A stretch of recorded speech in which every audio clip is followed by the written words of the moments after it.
I was sipping my morning coffee when Lila's text buzzed, heading out early for the conference. Don't wait up. Love you. I smiled, setting the cup down. She's really killing at work? I murmured to myself, pride swelling in my chest. Another early trip? I asked, glancing at her leaving instructions on the fridge. Lila laughed over the phone later. Yes, just a few meetings. You know how it is. I said I do. Just don't work too hard, okay? Don't forget to eat. She chuckled. You worry too much. I'll be fine. I felt a flicker of unease, but dismissed it. She was always busy. I had no reason to doubt her.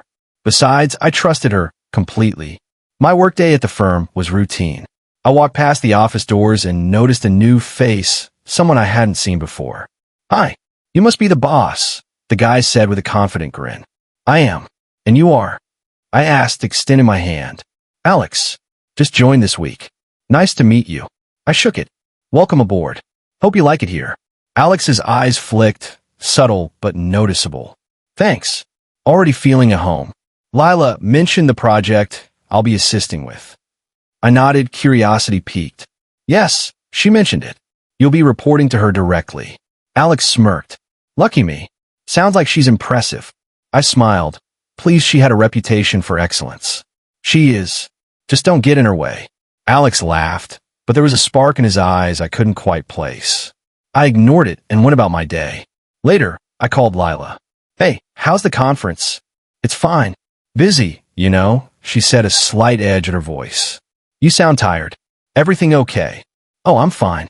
Just a lot to handle. I hesitated. You sure? You could tell me anything, you know.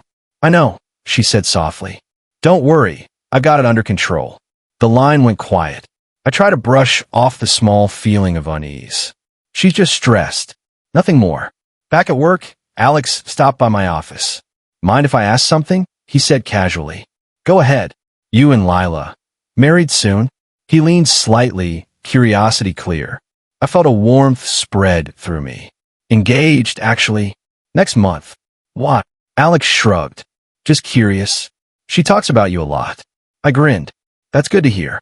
I hope she talks about me nicely. Always. His smile was easy, too easy, but I didn't think much of it. The day dragged on. I kept checking my phone, waiting for messages from Lila. Each buzz made my heart race, and every time it was just a routine update from work, I sighed in relief. Around lunchtime, I noticed something odd. A message notification popped up on her phone. Mine was on the counter. Hey, can you cover me for a meeting? It read, but the timestamp was from last night. I frowned. I muttered, weird. She's supposed to be in the hotel. Emma walked in, noticing my expression. Something wrong. Lila texted me, but the time doesn't match her schedule. Emma raised an eyebrow. Maybe she sent it late? Phones can glitch. I nodded, trying to believe her, though the tiny seed of doubt grew. Later, Alex popped into the lounge again. You busy? He asked. Not really. What's up? Lila mentioned a client presentation today. Need help prepping slides? Sure, that'd be great, I said, happy she had someone competent assisting her. As Alex left, I caught myself thinking he's too eager, too friendly. I shook it off. Paranoid. I trust Lila. That evening, I called her again. Conference wrap-up? Yes. Dinner with clients later. She sounded tired but upbeat. Don't push yourself. You deserve a break. I know. Thanks for caring. I love you. I love you too, I said, smiling as I hung up. But my smile faded quickly. I noticed a small inconsistency. She had said dinner with clients, but Alex had said she was prepping slides all day. I shrugged. Nothing. She's busy. I'm imagining things. Dinner alone felt heavier than usual. I stared at my plate, thinking about the little details, the missed calls, the brief hesitations in her voice. I tried to convince myself it was normal. She's under stress. That's all. Before bed, I checked my laptop. Alex had sent her an email copy, CCING me. He was thorough, polite, but the frequency of his messages made me uneasy. I muttered, calm down. Nothing's wrong. I trust her. Then I remembered a laugh I heard between them during a call I overheard through the office intercom. Light, familiar, almost intimate. I shook my head. Stop imagining things. As I lay in bed, phone in hand, I typed a message. Sleep well, love. Can't wait to see you. Her reply came almost instantly. Can't wait either. Sweet dreams, my love. I sighed, closing my eyes. Relief mixed with lingering doubt. My perfect life, so secure and confident, had tiny cracks I refused to acknowledge. I told myself tomorrow would be a better day.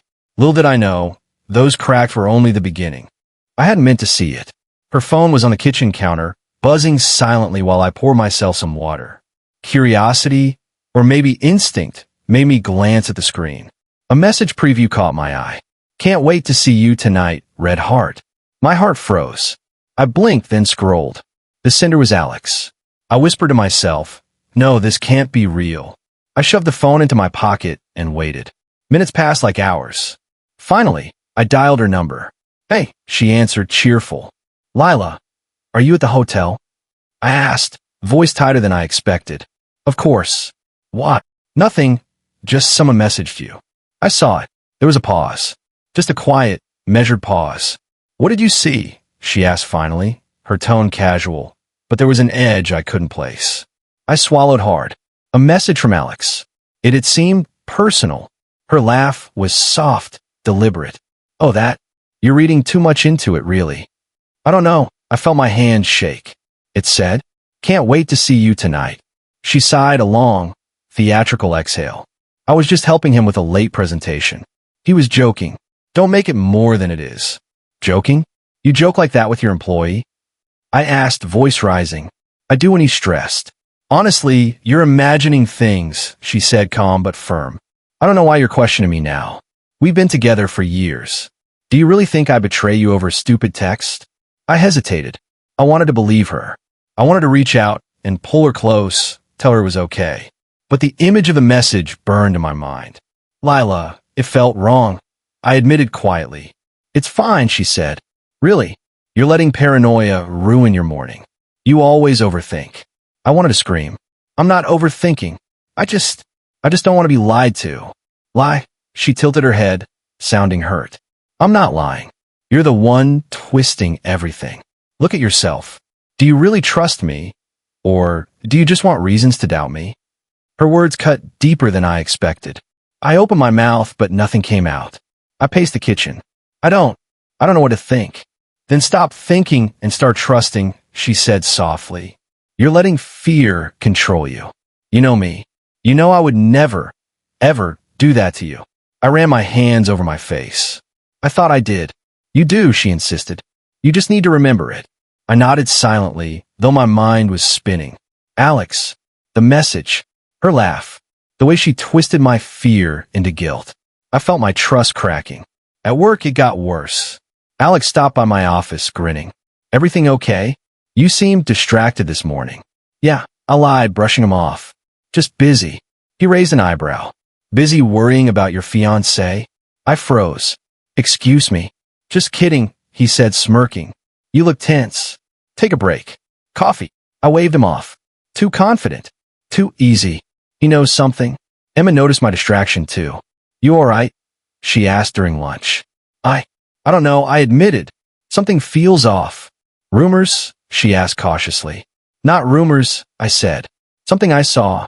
I can't tell if it's real or if I'm imagining things. Emma gave me a sympathetic look. You need clarity. Don't let this eat you alive. I don't know how. I muttered, feeling small. I want to trust her, but what? She pressed gently. But I saw a message, and it doesn't add up. And I trailed off, swallowing my emotions. I can't stop thinking about it. Emma placed a hand on my shoulder. Then find the truth. Don't let it fester. I nodded, but my stomach twisted. Could I confront her again without losing my mind? Or was I better off pretending nothing happened, letting her reassurances ease the pain? By evening, I called Lila. My heart raced with every ring. Hey, she said, warm and familiar. Lila, about earlier, I began. She interrupted softly. I already explained. You're reading too much into a text. Please let it go. I hate that you're upset over this. I don't want to doubt you, I admitted. I really don't. But my head won't stop spinning. Then calm it down. Trust me. Believe in us. That's all I ask. I wanted to scream, to shake her, and demand the truth. Instead, I said quietly, okay, I'll try. After hanging up, I sank onto the couch, staring at the ceiling. My chest ached. Betrayal hadn't fully revealed itself yet, but the first sting had landed. My trust in Lila was shaken, my confidence faltering, and I realized it wasn't just her I doubted anymore. I was starting to doubt everyone. My friends, my colleagues, even myself. The room felt colder than it had that morning. I whispered to the empty air. How did this happen? How did I not see it coming? I didn't have an answer. I only had the message, the doubt, and a heart that didn't know who to trust anymore. I couldn't shake the image of that message. It kept flashing in my mind like a warning sign I had ignored. I whispered to myself, I need to know the truth. The next day, I pretended to be busy at work while keeping an eye on Lila and Alex. Hey, Alex, I called casually as he passed my office. You got a minute? Of course, he said, leaning against the doorframe with that easy smile. I noticed something in the project files, I said. Can you walk me through the updates? I just want to be sure I understand. He nodded. Sure, let's go over them. As we talked, I noticed the way he glanced at Lila's office every few seconds. Not the usual professional glance, something softer, lingering. I felt my stomach knot. After he left, I whispered to myself, it's more than work. Later, I called Emma. I need advice. Something doesn't add up. What happened? She asked, concern sharp in her voice. I think Lila and Alex. I trailed off, unsure if I wanted to say it aloud. Go on, she urged. There's something personal. I saw a message. In their interactions, it's subtle, but I'm noticing things I didn't before. Emma was silent for a moment. Sounds like you're seeing it clearly now. Don't ignore it. I can't. But I also don't want to confront her yet. I need proof, I said, tension tightening my chest. Be careful, Emma warned. Secrets like this can explode if mishandled. I nodded, though she couldn't see me. I know. I'll be careful. That evening, I found a reason to go to the building where Lila was supposedly staying for the conference. I pretended to run a late work errand, heart hammering in my chest. Lila, are you in? I asked quietly as I reached her floor. No answer. I hesitated, then peeked through the glass door. There they were, Lila and Alex. Alex, really? You shouldn't have. Lila laughed, brushing his arm playfully. I couldn't help it, Alex said, grinning. You look amazing tonight. My chest tightened. That laugh. That touch. Too intimate. Too familiar. I whispered under my breath. So it's true. It's all true. I ducked behind the wall, hands shaking. Part of me wanted to storm in, demand answers. Another part froze, overwhelmed by betrayal. Later, I texted her, we need to talk when you get back. Minutes later, my phone buzzed. I'm busy. Can't talk now. Don't worry. It's nothing serious. Nothing serious. I laughed bitterly. Nothing serious, my ass. At work the next day, I struggled to focus. Alex approached my desk. Everything okay? He asked innocently. Fine, I said, trying to keep my voice steady. You sure? Yes. I forced a smile. Just tired. I watched them from a distance, noticing the little things, the way Lila leaned in when he spoke, the subtle touches on the shoulder, the shared glances. My stomach churned. During lunch, I whispered to Ethan. I saw them. Together. Too close to deny. Ethan frowned. Are you sure? Could it be innocent? Do you see what I see? I asked sharply. I trusted her. I thought I knew her. But I was blind. He placed a hand on my shoulder. Then what will you do? I don't know, I admitted. Part of me wants to confront them, make them admit it. Another part just wants to walk away silently. But I can't do that either. Emma called that afternoon. Any news? I saw them together. It's undeniable, I said, voice tight. You need to plan your next step carefully, she said. Don't act on anger. Think. I'm thinking, I said, pacing. But thinking hurts. Every choice feels wrong. Confront them and lose control, or stay silent and let them get away with it. I know it feels impossible, she said softly.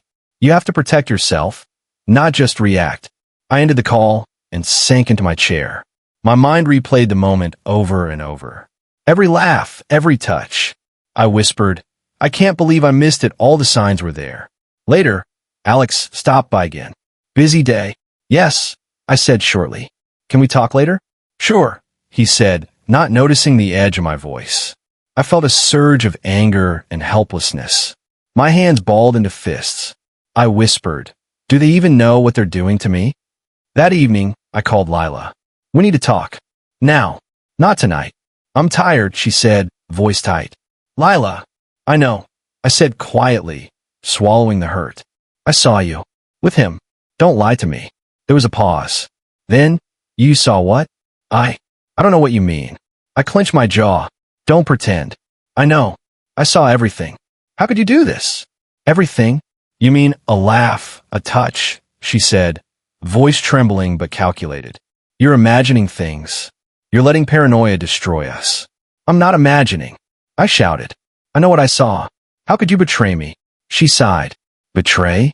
I would never betray you. You're reading too much into everything. Can't you trust me?" Her words cut deep, twisting my anger into confusion. Part of me wanted to hang up. Part of me still wanted to believe her. I don't know what to think," I admitted. "Then think about it calmly," she said. "Stop accusing me. We'll talk tomorrow." I ended the call, staring at the phone. My trust in her was cracking, my mind spinning. My heart ached, torn between disbelief and lingering hope. I whispered to the empty room. How do I face this? Do I confront them, or watch silently as my life unravels?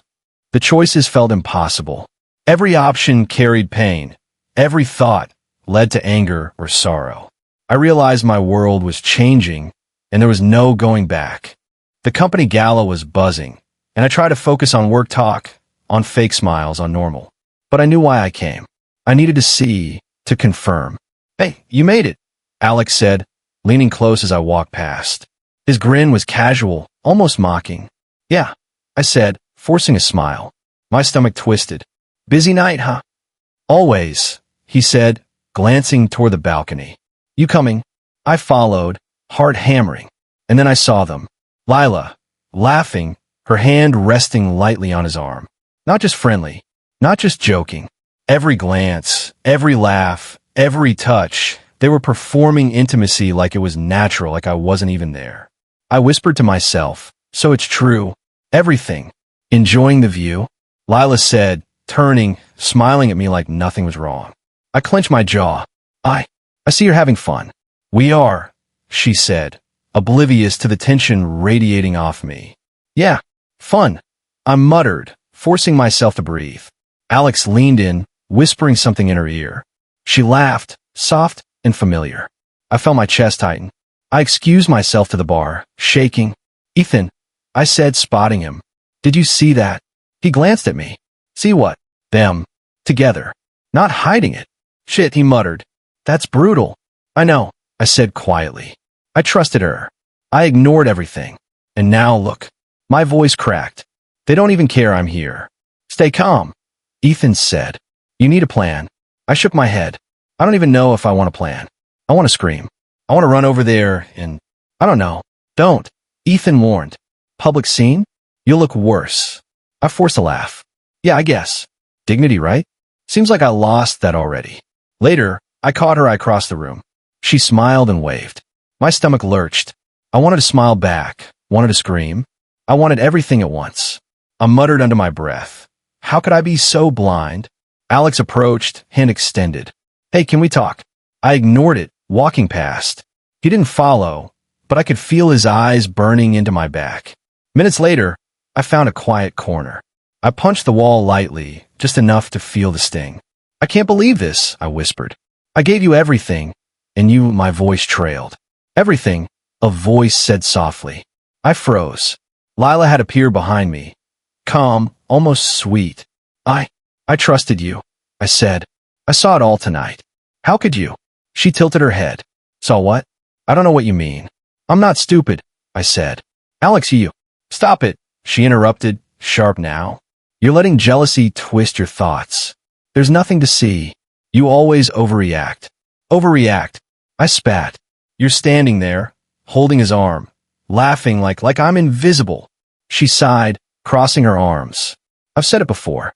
You're imagining things. Stop accusing me. Stop making this about you." I felt my vision blur. "This isn't imagination. I see it. I feel it. You lied to me every step of the way." Her voice softened. You think I lied? I've been honest. You just refuse to listen, refuse to trust. I shook my head violently. No, I trusted. I trusted completely. And look where it got me. Alex appeared behind her. Is everything okay here? He said casually. Everything, I said, glaring at him. Everything? You're both flaunting this in front of me. Alex shrugged. I don't know what you mean. I'm here for the company. Same as you. I laughed bitterly. Don't play innocent with me. I've seen the messages, the looks, the touches. Everything. Lila stepped forward. You're letting paranoia destroy you. Look at yourself. You're so obsessed with control that you can't see reality. Reality? I shouted. This is reality. You betrayed me. You lied. I trusted you more than anyone. And you, my voice broke. You trusted blindly, she said softly, almost gently. That's your flaw. You ignore the signs, refuse to question things, and now. I clench my fists. Now I see everything. And I will fix it. Somehow. Ethan came up behind me. You need to stay composed, man. Don't let them see you crumble. I nodded, forcing a smile. Composed, I said, repeating it like a mantra. I could be composed. I excused myself, heading toward the exit. The laughter behind me, the casual glances, the intimacy, it all burned into my mind. I whispered under my breath, revenge. Maybe that's the only way to reclaim what I've lost. I stopped outside, breathing heavily. The night air felt sharp against my skin, clearing my thoughts slightly. I realized something else. I had been naive, blind, ignoring the tiny warning signs, trusting too easily, forgiving too quickly. I muttered to myself, no more. Never again. I won't let anyone take this from me. I walked back in briefly, observing them from a distance. They were laughing, completely unaware of the storm I carried. I whispered, you have no idea what's coming. Ethan came up beside me. You okay? I will be, I said quietly. I just need time, and I need a plan. They think they've won, but they haven't even started. The night dragged on, every smile from her, every glance at Alex, every casual touch. It all fueled something inside me I didn't recognize before. The cold, sharp need for justice. Not just anger, not just heartbreak. Something precise, controlled, purposeful. I whispered again, softly, to the empty corner of the room. I'll get it back. Every piece of it. And for the first time since the gala began, I felt the sting of betrayal sharpen into clarity. I sat at my desk, staring at the mess of emails, messages, and half-finished reports, and whispered to myself, time to take control. Ethan leaned over my shoulder. You look determined. Planning something? I smirked low and steady. Something like that. It's time they realize I'm not blind anymore. He raised an eyebrow. Careful. Revenge can backfire. I know, I said, tapping my fingers on the table. That's why I'm not reckless. I want precision. Every move counts. I picked up my phone and sent a quick text to Sophie, my ally at work. Need a favor. Meet me after hours. We'll talk strategy. A few minutes later, she appeared, sharp-eyed and ready. All right, I said. Here's the plan. Alex and Lila have been flaunting everything. I need tension between them, evidence and leverage. You only plan it subtly. Sophie nodded. I can handle the digital trails. Emails, schedule logs, make it look natural. People notice patterns, not perfection. I lean back. Exactly. Alex will slip if he thinks someone's watching. And Lila, well, she overestimates her control. Ow! Sophie asked, curious. Hints. Small mistakes. Let them see their slips without realizing they're under scrutiny. I want them stressed, turning on each other. She grinned. I like it. You're finally channeling that rage into something productive. I shook my head. It's not just rage. It's justice. I've been humiliated, lied to, ignored. Now it's my turn to watch them falter. The next day, I cornered Alex by the printer. Hey, need your opinion on a report. He leaned in, casually confident. Sure, what's up? I tapped a folder. I noticed discrepancies in the timeline. Think you can clarify? He frowned. Timeline? I double-checked everything. Of course, I said smoothly.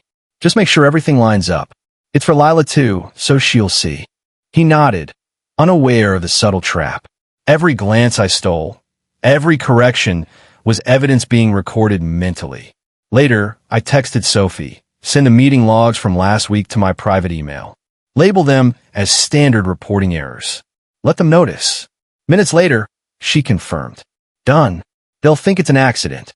I whispered to myself, perfect. They won't see the setup until it's too late. At lunch, I met Emma. I need perspective, I said quietly.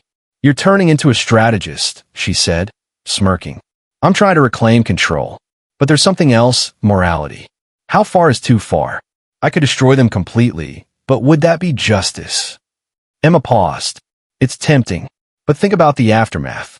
Revenge is satisfying, but complete destruction leaves scars you can't wash off. I nodded, frowning. I want justice, not ruin. But I won't let them walk over me again. That afternoon, I observed Lila from a distance. She was talking to Alex, laughing lightly, the same familiar touch on his arm. My stomach twisted, but I ignored the emotional pain and focused on strategy. Sophie appeared beside me. They're predictable. Use it. Their arrogance will be their undoing. I nodded. I'll create pressure. Let them crack naturally. First, I sent an anonymous note to Alex. Errors in your last report are being reviewed. Watch your step. I watched as he read it, confusion flashing in his eyes. He glanced at Lila, who noticed his tension immediately. A small crack, just enough to plant doubt. Next, I planted subtle hints for Lila. A misplaced schedule, a lightly edited email, a text meant for Alex accidentally visible. She read it and froze for a moment, scanning her phone again. I whispered to myself there, tension rising.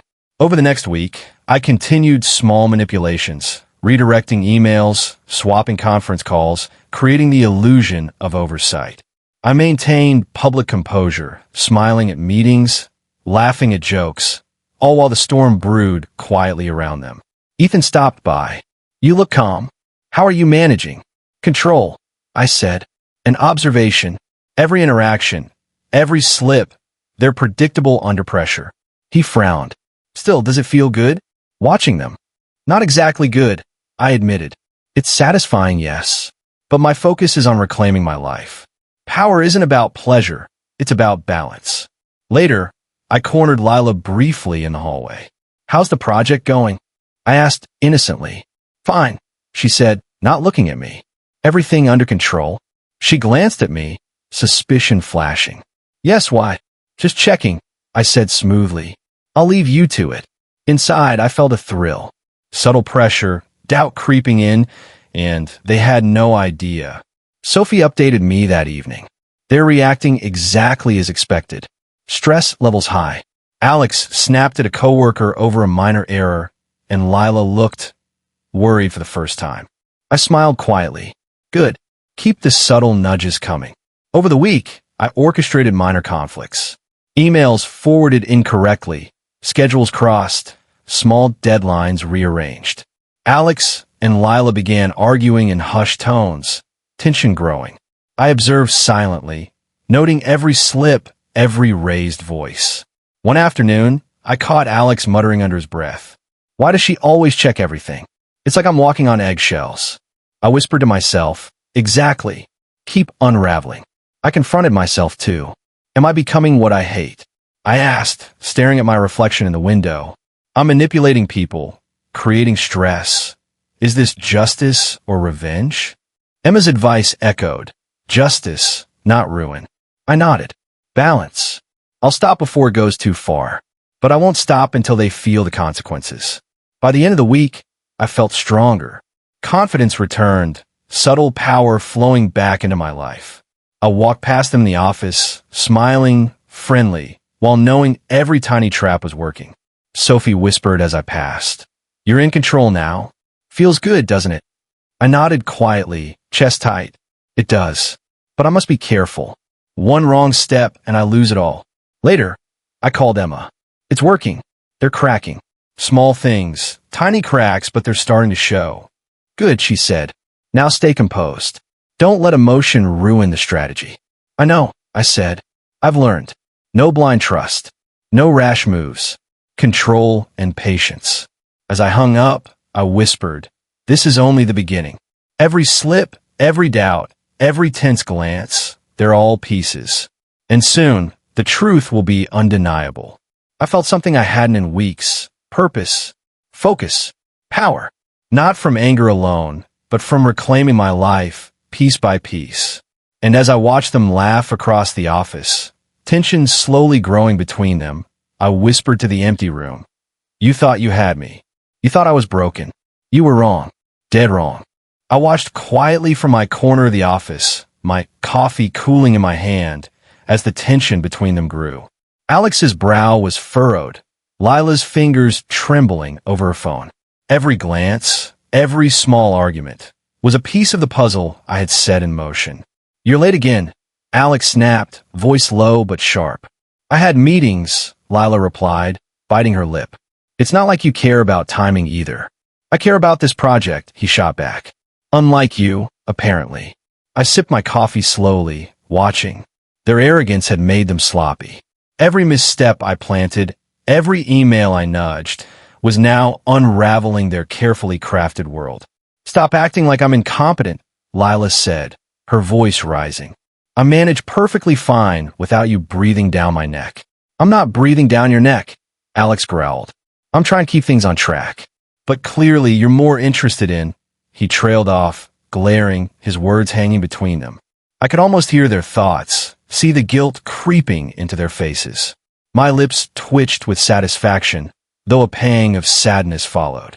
Part of me still remembered her smile, her voice, the love I had trusted blindly.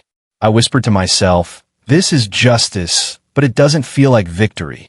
Later, I left a small envelope on Lila's desk. Inside was a letter I had written carefully, detailing subtle manipulations, reminders of promises broken, and the truth she had tried to hide. Nothing accusatory, just a reflection of reality she couldn't escape. She picked it up, frowning. What is this? I passed her desk casually. Just something to think about. Helps to face reality sooner rather than later. Her hand shook as she opened it, reading silently. I saw her eyes widen, a flicker of panic, of guilt, and maybe shame. I didn't stop walking, letting her read, letting the seed of doubt grow. Alex appeared minutes later. Lila? What's wrong? Nothing, she said quickly, folding the letter and hiding it. Liar. I muttered under my breath, unseen. That afternoon, I overheard a heated conversation in the break room. You knew he'd find out eventually. Lila hissed. He's overreacting. Alex shouted. You think I wanted this? It's your idea to mix work and everything else. Everything else? Don't blame me. You. Stop. I whispered, stepping back. Watching them tear into each other, their arrogance replaced with guilt, was like seeing a slow-motion collapse. I texted Sophie quietly. They're cracking faster than I expected. Keep monitoring, record everything. Minutes later, her reply came, on it. Public slip-ups and internal arguments being documented. At the end of the day, I walked past them in the office hallway. Alex's eyes darted to me. Lila's hands fiddled nervously with her pen. They were visibly strained, and I whispered to myself, perfect. Keep it unraveling naturally. That night, I returned home and found the letter I had left at my apartment, the one she had accidentally dropped days ago. I held it, thinking about every moment we shared, the trust one had given freely, and the betrayal that now consumed them. I muttered, I'll admit, I still love you, Lila. But love isn't enough anymore. The next morning, the office was buzzing. Rumors had started spreading. Emails leaked subtly, small mistakes magnified, and colleagues noticing cracks. I had orchestrated nothing directly malicious. I had just let the truth and subtle nudges do the work. Alex confronted Lila in the meeting room. Why didn't you tell me? He demanded. All this could have been avoided if you'd been honest. I thought I could handle it, she said, voice trembling. I didn't want anyone to know. I thought I was careful. You weren't, he snapped. And now it's all falling apart. I watched from the back, hiding a small smile. Their tension was no longer a secret. They were unraveling under their own lies and arrogance. Later, Lila approached my desk hesitantly. Can we talk? I looked up, calm, measured. About everything. What's happening between us? I need to explain. I shook my head. Explain? The explanation doesn't matter anymore. Actions speak louder than words. She bit her lip. I made mistakes. I didn't mean to hurt you like this. I know, I said quietly. I know, but knowing doesn't erase the betrayal. Her eyes filled with tears. I still care about you. I never stop. You did, though, I interrupted softly. And part of me, I wish things could go back. But we can't undo what's been done. The office had grown silent around them. People whispered, noticed tension, watched their public unraveling. Even small things, misplaced files, forgotten deadlines, nervous glances, highlighted the poetic justice of their situation. Alex stormed out, muttering curses under his breath. Lila sat, head in her hands, finally facing the consequences she had tried to avoid. I felt a mixture of satisfaction and sadness. Sophie nudged me quietly. You did it. Subtle, clean, perfect. I nodded, my chest tight. Perfect, yes. But it hurts more than I expected. Revenge doesn't feel like triumph when love is lost. I glanced at my desk, seeing the small keychain Lila had given me years ago. I held it, twisting it between my fingers. Symbolic, meaningful. It reminded me of trust, of love, of mistakes. I whispered, even in revenge, life teaches lessons. Trust wisely. Love carefully. Guard your heart. Over the next few days, the fallout continued. Alex was reassigned quietly, demoted for mistakes I had highlighted subtly. Lila's reputation suffered naturally. Her confidence cracked, colleagues whispered, and her arrogance no longer protected her. I didn't gloat openly. I didn't need to. I watched quietly, knowing the universe, or karma, was exacting its justice. At night, alone, I reflected. This isn't just about revenge. It's about balance. About reclaiming my life, my dignity, my peace. But it's bittersweet. I lost something too. Part of me will always remember what we had. I left her the keychain on her desk anonymously. A message with it. Remember the choices you made. The next day, I walked through the office, head held high. People noticed my calm, my composure. I had regained control, not just over them, but over myself. Ethan stopped me. You okay? I am, I said quietly. Stronger, maybe. Wiser. I've learned how to balance anger, loss, and justice. He nodded. Looks like karma did its work. Not karma alone, I whispered, more to myself than to him. Strategy, patience, and clarity. That's what works. Revenge tempered with reason. Justice guided by self-control. Later, I looked at the city skyline from my apartment window. Lights twinkled, life moving forward. I felt a strange calm settle in my chest. Satisfaction, sadness, and lingering love mingled in quiet harmony. I whispered one last time, the storm has passed. Lessons learned. I will never be blind again. I am in control now. And for the first time in months, I slept knowing I had reclaimed not just my dignity, but my life. I saw her standing in the empty conference room, head down, hands twisting nervously. Lila. My Lila. But not mine anymore. I didn't think you'd come, she said softly, eyes darting up. I came to finish this, I said, voice steady. To face it once and for all. You mean me? She asked, voice trembling. Yes. You. Everything you did, everything you lied about, I said. I need to hear it from you. Not from rumors, not from colleagues, not from my imagination. From you. She swallowed hard, her eyes glistening. I regret it. I never wanted to hurt you like this. I was selfish, stupid, and blind. Too late. I interrupted quietly. Too late for apologies. I've watched you unravel. I've seen the consequences, and now I've reclaimed my life. She flinched. I understand if you hate me. I would hate me too. I studied her face, searching for the person I loved, searching for any spark of honesty that could mend the years of betrayal. I didn't find it.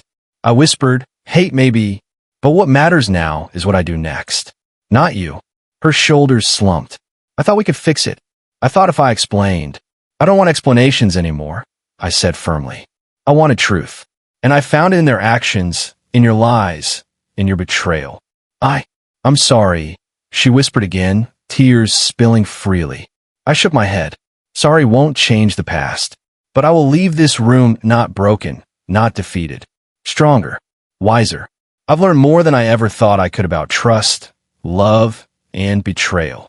You are stronger? She asked, incredulous. Yes, I said, straightening my shoulders. Stronger than the heartbreak, stronger than the humiliation, stronger than the anger that almost consumed me. I've survived it all. She looked down, silent. I could see the regret etched into every line of her face.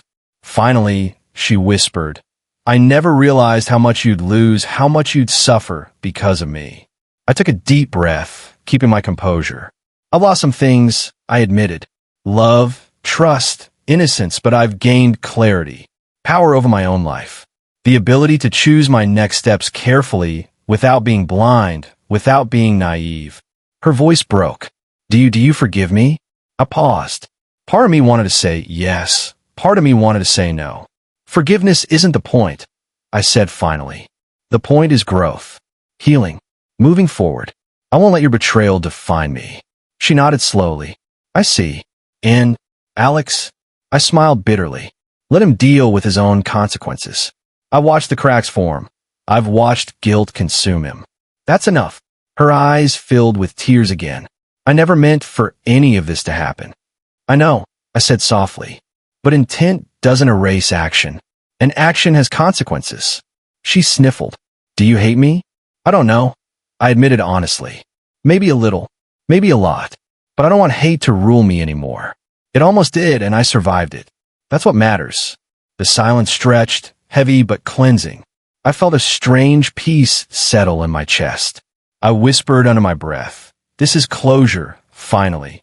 Not happiness, not love, but closure. She stepped back. So this is it? We go our separate ways. Yes, I said quietly. Separate ways. I reclaim my life, my heart, my dignity, and you live with what you've done. Her lips trembled. I understand. I nodded. Good. I hope someday you learn to respect trust, to value honesty, and to face your choices honestly. Because regret is a heavy burden, and you've earned it. She turned and walked out slowly. I watched her go, feeling a mixture of relief, sadness, and lingering love. A part of me still cared for her, and always would, but that part would no longer control my decisions.